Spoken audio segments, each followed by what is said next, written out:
மிதுன ராசி என்பர்களே, திருவாதிரை நட்சத்திரக்காரர்களுக்கும் மிருகசீரிஷ நட்சத்திரக்காரர்களுக்கும் சந்திராஷ்டமம் இருக்கிறதுனால கொஞ்சம் கவனமா இருக்கணும். வாய் வார்த்தைகளில் கவனம் தேவை. எல்லார்ட்டையும் எல்லா விஷயத்தையும் சொல்லிட்டு இருக்காதீங்க. வெளுத்ததெல்லாம் பால் நினைக்காதீங்க.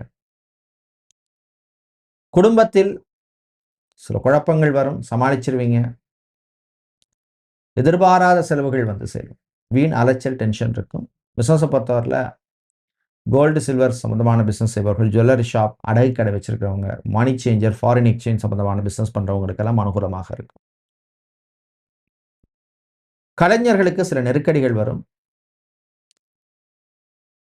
வியாபாரிகள் பணக்கொடுக்கல் வாங்கல் விஷயத்துல கவனமா இருங்க.